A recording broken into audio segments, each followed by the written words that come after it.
This past March, my family and I moved into a brand new home. While I've gardened in the past in the various rental suites and apartments that I've lived in, this would be my very first home, which means my very first garden that's entirely my own. This video is going to document the entire summer, my first summer in my garden, the trials, the tribulations, the elbow grease, everything, and how I turned my empty builder grade lot into my dream garden. Spoiler alert, the dream is not complete. It is a work in progress, but this is the story of my first summer. If you don't know me, I'm Rachel. I garden in the foothills of the Canadian Rockies near Banff National Park. I'm in Zone 3, some may argue Zone 4. I struggle with erratic temperatures, weather patterns, high winds, lots of hail and thunderstorms, clay soil, and a very short season for gardening. Welcome to my channel. We got possession of our house March 21st, 2025, but the dreaming began many months prior in our apartment with a hope and a dream and some seeds starting. I didn't know where we were going to be. I didn't know what home we were going to buy, but I knew that no matter where we were, I was going to need to plant some flowers.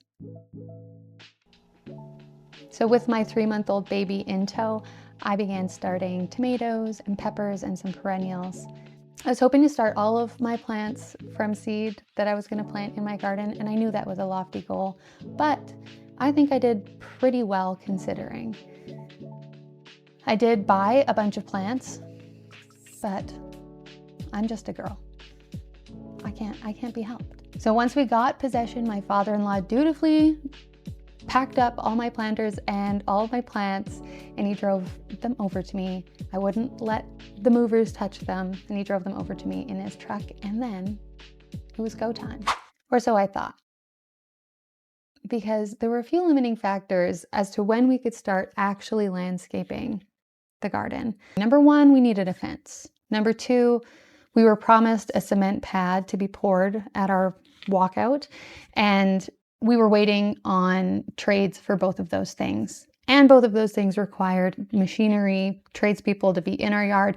And so I knew that there was a real potential that if I had planted anything, if we laid sod, if we did anything, it could end up being a waste of money because it might be ruined by the skid steers and whatever else people were going to be using. So with all of that in mind, I started to pay attention to my yard and its little ecosystem. So the first thing that I wanted to look for when planning my garden was not just where foot traffic was going to be, but my sun exposure. So to do that, I figured out what direction my house was facing, which was pretty easy because when you look out my back window, you see a straight shot to the mountains. And as a true Calgarian, mountains equal west. So my house actually is a true east-west facing house, which means that my backyard is south, west, and north facing, respectively. On top of that, with sun exposure, you want to see where the shady spots are in your garden.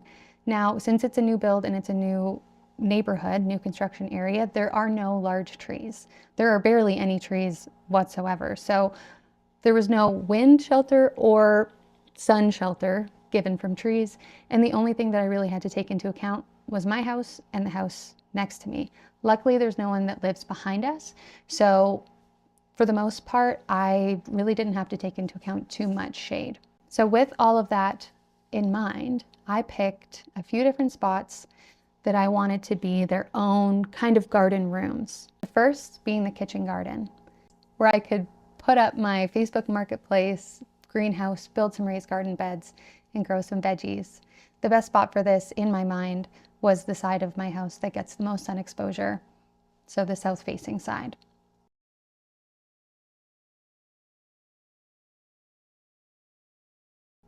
The next is a true Canadianic campfire garden with a perennial bed surrounding it. Based on the size of my yard and the shape, it's a pie-shaped lot, I thought it would be really nice tucked into the largest part of the yard in the far corner.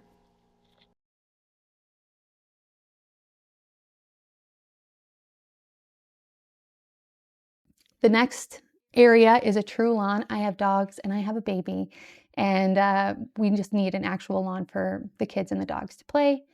The fourth area is a perennial bed in a cottage style.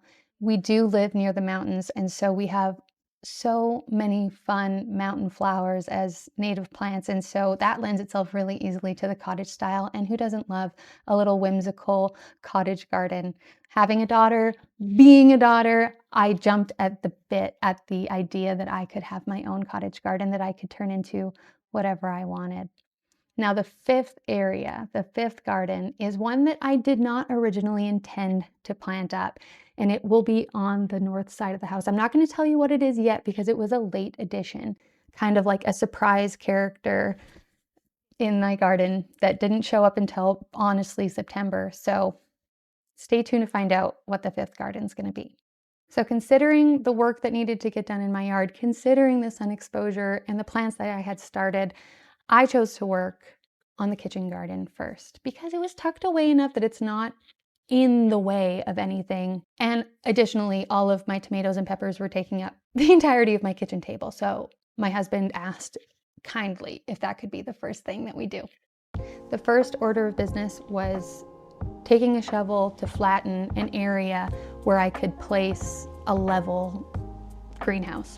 Unfortunately, I got the greenhouse on Facebook Marketplace, and when I took it apart, I didn't pay attention to what I was doing, and I also didn't save all the screws. So that thing is being held on by a hope and a prayer.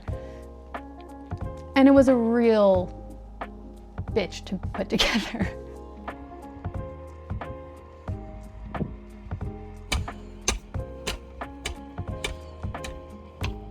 Okay, you want to bring your greenhouse up? Sure. Let's see.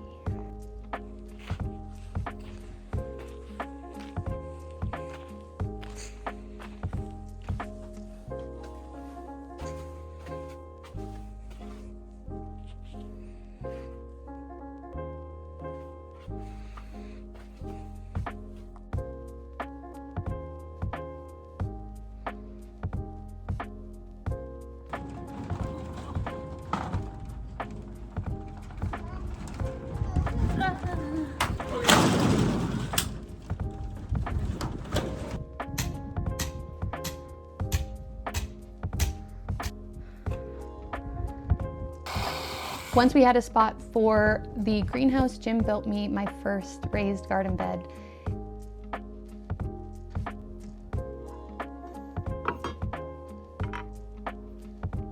Ellie.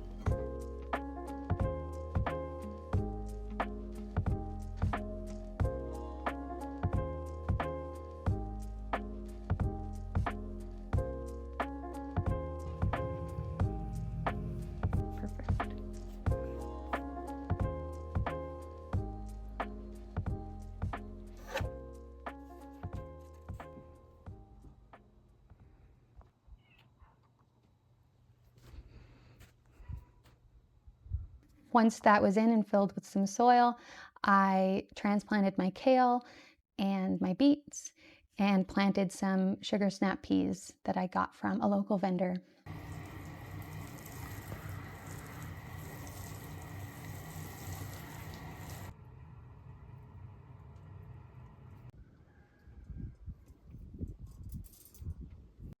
Jim's Mother's Day gift to me were two beautiful apple trees, a pink spire crab apple and a Honeycrisp.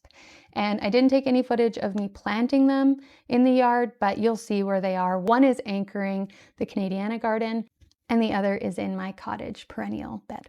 Now, I will be honest, it wasn't just the tomatoes and the peppers that were on my kitchen table at this point. I was busting at the seams with seed starts that I started way too early. And so I decided, since I can't really do anything else in my yard, I may as well landscape the area around my greenhouse.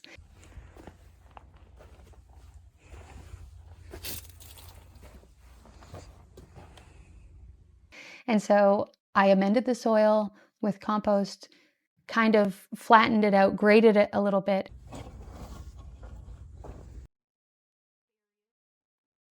And I ended up planting it up in kind of a similar cottage garden style where I made a little path and I planted around it, and it ended up feeling a little bit like a secret garden, and it quickly became my absolute favorite spot in the yard that summer. Next up, Jim built me a U-shaped raised planter bed inside of the greenhouse, and I went and dutifully filled up the garden bed bucket by bucket with compost and soil.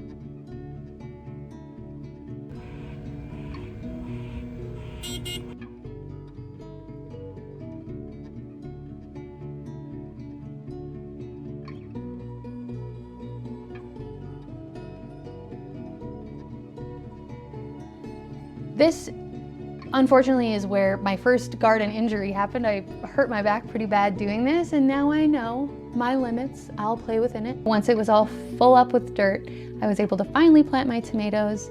It was mid-June at this point, and so the risk of frost was gone, and plus they were in a greenhouse, and so I was pretty excited to get them in and get the party started, if you know what I mean. Okay, these are all of my sauce tomatoes, 2 bell peppers, and these are all my jalapenos. I'm gonna put 1 of my sweetie tomatoes into this, and then I'm gonna give away the rest. Tomato and pepper island. How fun. I'm gonna plant this up now.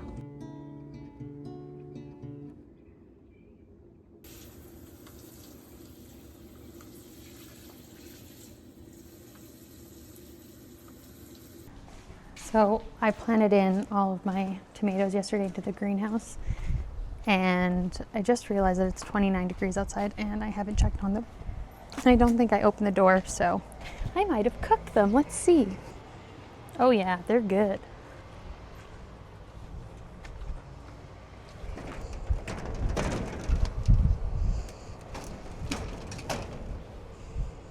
They probably could. Holy crap, it's hot in here. Oh no, I am cooking them. Look at that.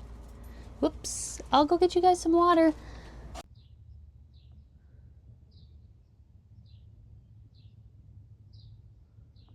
As the summer continued to roll on, we realized that waiting for the tradespeople would probably be the wrong move because the weather here was bad. It was rainy. Cement pouring probably wasn't going to happen anytime soon. And we were on a list for a fence that probably wasn't going to come till until mid-July. So the next order of business for me, another safe spot, would be the perennial cottage garden in the far northwestern corner of my yard. And so I wanted to try a no-dig method with this because I'd seen it on Instagram, and I knew that there were going to be a ton of weeds in my yard because they were already starting to pop up. So I took all of the cardboard from our move, from all the things that we bought, and I placed it in the general area that I wanted my garden to be. We ordered a huge thing, I think it was 5 yards of soil from that same local vendor, and began piling it up on top of the cardboard.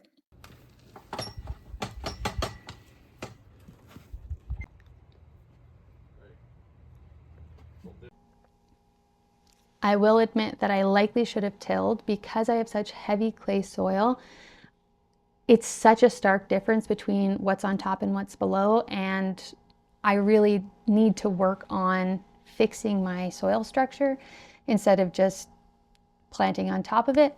That being said, I do think that the cardboard was a better fix than landscape fabric, which I also used eventually. But I think that my best bet in this case probably would have been to till the beds, unfortunately.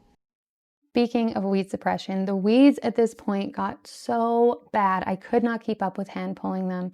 And so there were some areas that I placed some landscape fabric down just so that I could have some peace of mind and so that me, Holly, and the dogs could sit in the backyard. Periodically, Jim would whippersnip all of the weeds, but we were in a losing battle.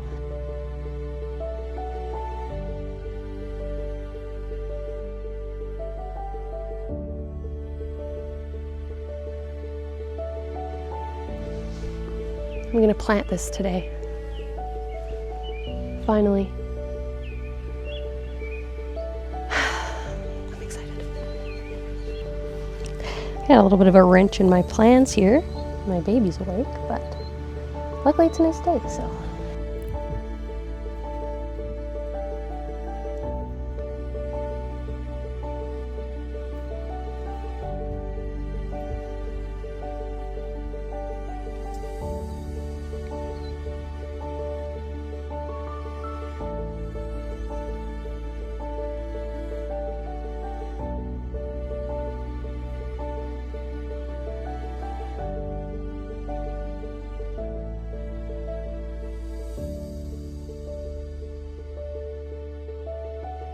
After the solstice, the garden really began to take a mind of its own.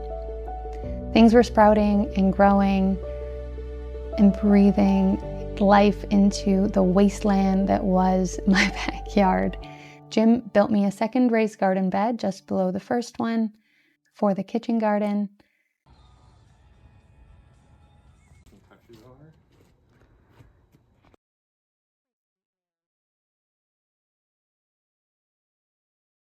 Which I planted with some older seeds that I wasn't sure were going to live another year or make it another year. So I planted them all up, knowing that it was late in the summer and likely nothing would come of it. I had high hopes, but I knew that there was a real possibility that I wouldn't get anything from them. Okay, these are the beans. They are 3 years old, so I'm going to be putting 3 beans per hole. Then I also have some mini cantaloupe. Far! Come here, Ellie.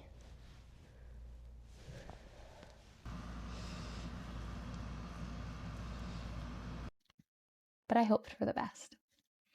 At this point, the warm, long Canadian summer that I had envisioned living in was a false reality. It was not going to happen. We had record rains, record low temperatures, almost all of July. With the rains and my clay soil, where I actually planted my crabapple tree was sitting at one of the lowest points in my yard.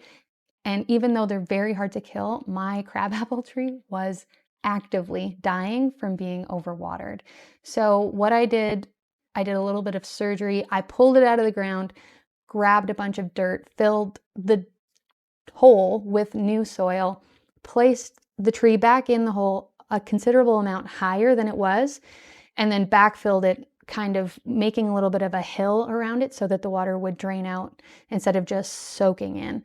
And I am so thankful to say that that worked. And within a couple of weeks, the leaves were already looking better, and it is still, I mean, it's the middle of winter, so it might be dead, but it finished out the summer alive. So let's hope that it keeps going that way. The next part of my summer was our 2-week-long vacation. We left to our spot on Lake Koocanusa, and before we left, I got Jim to set up an automatic watering system. I just got a $99 attachment for my spigot on Amazon. It had 4 zones that you can do, and I didn't have the bandwidth to set up drip irrigation or anything like that, so I just hooked them up to your basic sprinkler. I am not humid where I live at all. It's very dry, and so I wasn't worried about the risk of fungus or bacteria or blight or anything like that. So if you do struggle with those things, I would not recommend doing what I did, but it worked for me. At the lake, we built a deck for our new canvas wall tent. I spent a lot of time clearing out the property around it from the deadfall. It's an old growth forest, so there's lots to clear. I'm hoping to be able to do some landscaping and planting out there this upcoming summer. It is a zone 5, so there's a lot more fun things that I can plant. That being said, it is the wilderness with bears and deer and elk and anything you could imagine that want to eat plants. So great opportunity, great risks.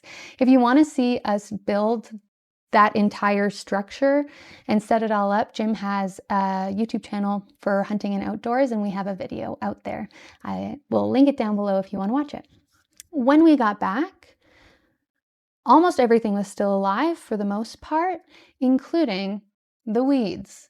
It was a weedy wonderland out there. The weeds, the wild mustard was like knee-high, not to a grasshopper, to a full-grown person. And it was a little bit overwhelming. That being said, our fence was ready to be installed. They were working on it that week. So the ebbs and flows.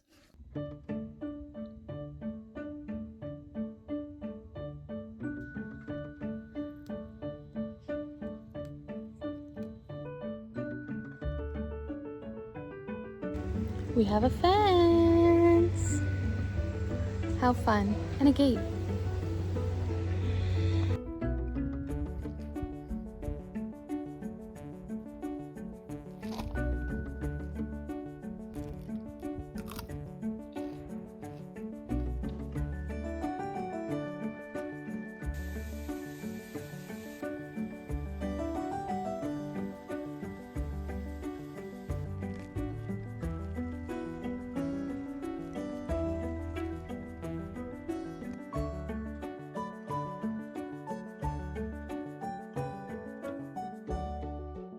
I bought my sugar snap peas from a local vendor, like just at a farmer's market, and it looks like some of my peas are snow peas,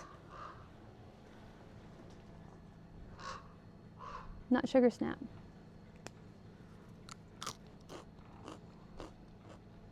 Still delicious. Just way flatter. A very large portion of my summer was spent in my greenhouse pruning my tomatoes.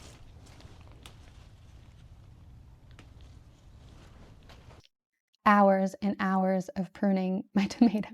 I do not know if I would ever grow that many indeterminate tomatoes in an enclosed space again. I'm not claustrophobic, but I was claustrophobic in there. And because it was so cold and because the smoke made it like not as sunny as it typically was, it was almost entirely foliar growth on my tomatoes. I had very little fruiting. And so I was very excited at the prospect of a bumper crop of tomatoes, but unfortunately that just did not happen for me. But I did get some tomatoes, so that's not a complete loss.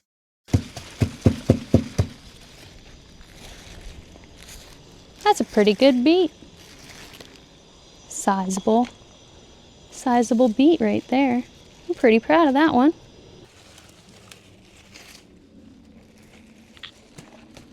Not bad.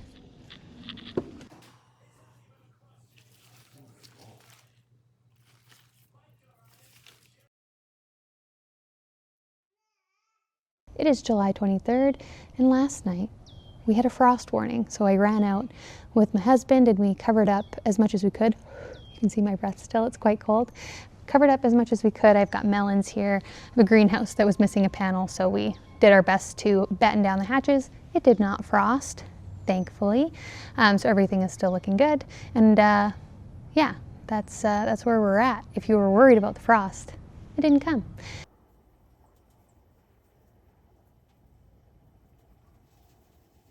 This next project that I'm going to show you has not seen the light of day on my Instagram or on YouTube. So it's a very special exclusive on this video, and that is seeding the front yard. Front yard? Yeah, we don't really have one. It's like the tiniest little sliver, and it was super sloped. So I graded it a little bit. We added a piece of wood to try to keep this soil where it was, and it was not budget friendly. I think we spent $400 on amendments, on soil, on seed for this tiny little spot, but it was so nice to see it actually fill in and look like something, because that area was just an eyesore. Sunset, you know. And your boots.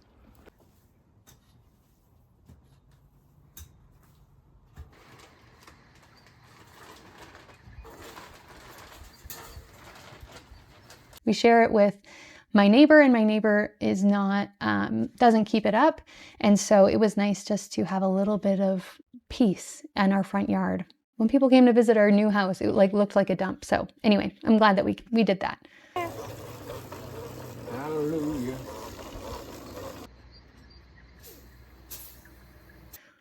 Thankfully, by the end of July, some tomatoes began ripening.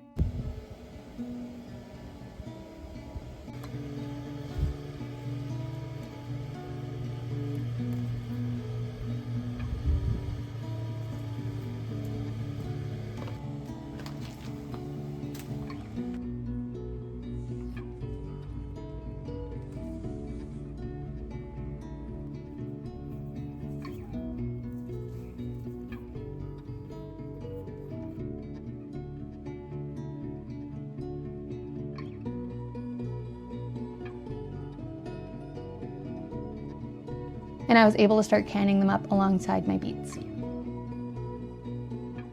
The secret garden really hit its stride around that time as well. My foxgloves are a personal favorite. They are the highlight of my summer. I think I started them from seed, and that one in the cottage garden, in the secret garden, was just beautiful.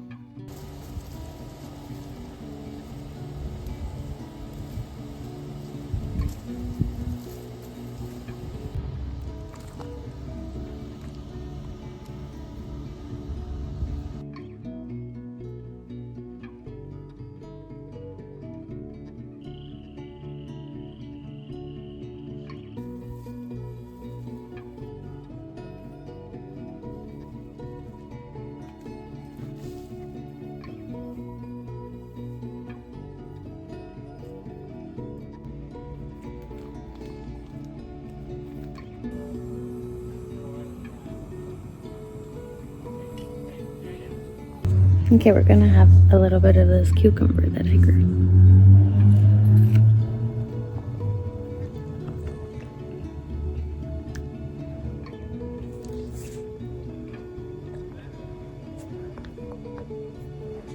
What do you think? Is it yummy?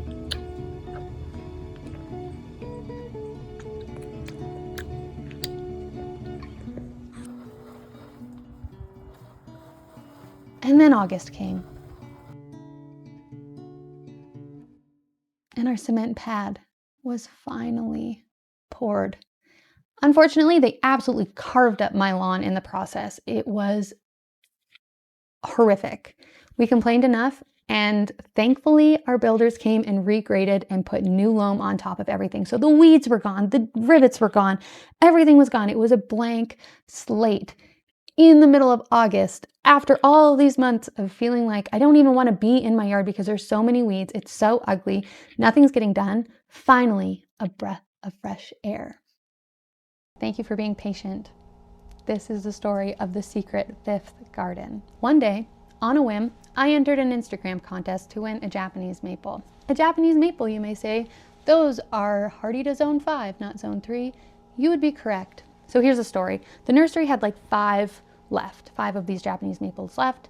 And they said, enter to win, and if you can keep it alive to the next year, you may win a gift card to the Keg, which is a restaurant. So I was like, bet, okay, I'd love to have it. Ended up being one of the 5 selected. So now I have this $500 tree that likely isn't going to live, that I'm going to have to put somewhere. And I think, where should I put this? I've had some success overwintering things near my house before because the radiant heat comes off of my house. So it makes the ground not as cold as other places. And so I thought, okay, my north side of my house would be great for the maple because they don't love full sun, but it still is decently sunny. It's a little bit sheltered in from the house next to it, and I can plant it close to my house so that it has some radiant heat. Thus, Japanese maple, Japanese rock garden was born, and I became absolutely obsessed with this idea. I drew up a little thing. I was getting Jim to go into the back 40 and grab me boulders by hand to bring them in for the rock garden, for my Japanese rock garden.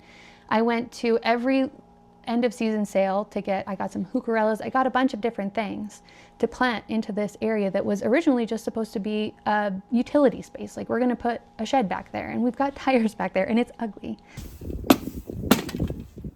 What's in it?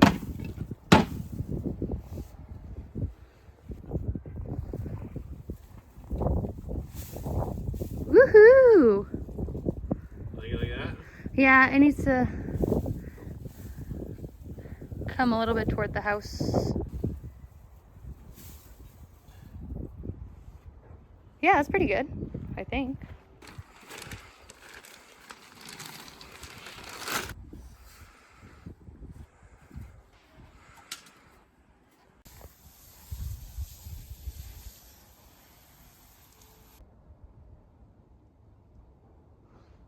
All that being said, it is now one of my favorite areas in the entire garden. Arguably, I like it better than my kitchen garden secret cottage style garden thing that I said was so beautiful and I loved it so much before. I am obsessed. I'm a woman obsessed with the Japanese rock garden. So I'm very excited to see if my maple makes it to next year, and if not, I'll find something else to put in there. And yeah, I am very excited about that area.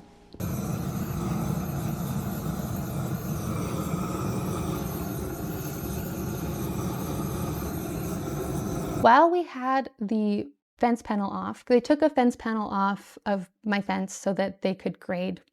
And then they left big piles of grit and sifted loam. And they said that I could do whatever I wanted with it. So I took full advantage of that. I hauled wheelbarrow after wheelbarrow after wheelbarrow into the campfire garden.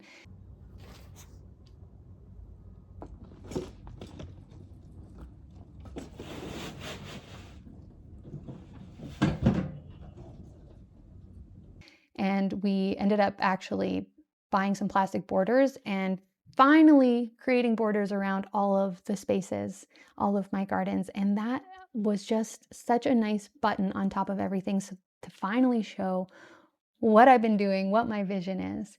And in that vein, we had planned on doing hydro seeding so that in the spring, the seed would sprout and then we would have a lawn.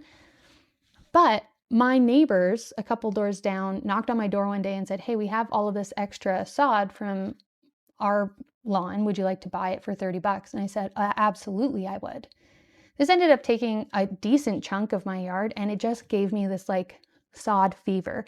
I realized it was a very easy thing to install. It was kind of satisfying, like a little bit like Tetrisy.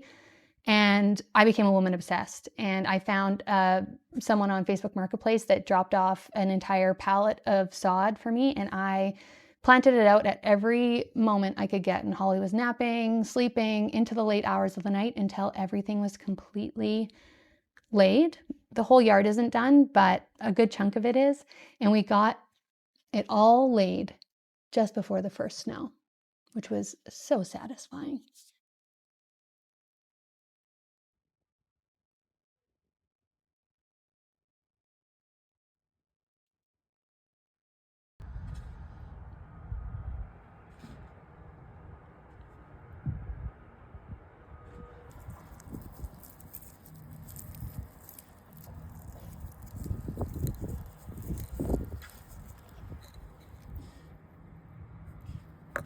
Well, it's going to get very cold. -3 this weekend, Wednesday night. I'm going to pick everything finally. Even the green ones.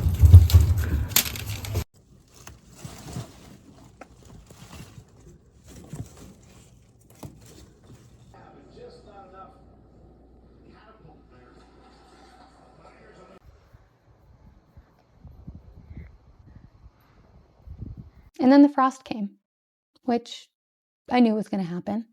Luckily, the ground freezes a lot slower than the air. And so while I lost all of my melons and beans and I never got a single one, I did have a little bit of extra time to button up the garden. I had a bunch of tulip and daffodil and crocus bulbs that I wanted to get planted, and I was able to do that. Were you eating the dirt? Holly. Miss Ma'am. Uh-oh. Holly. No, no, no.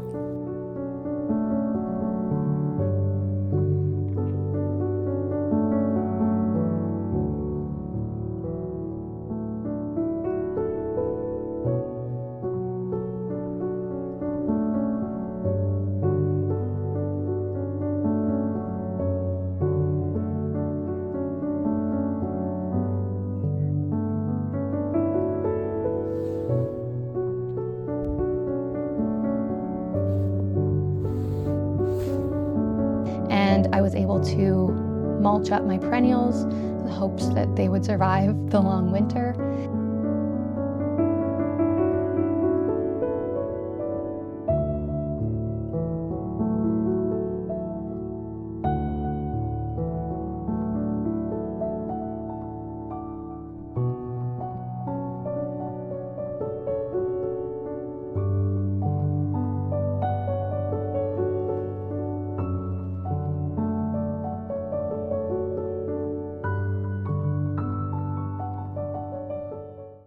That was my first summer in my garden.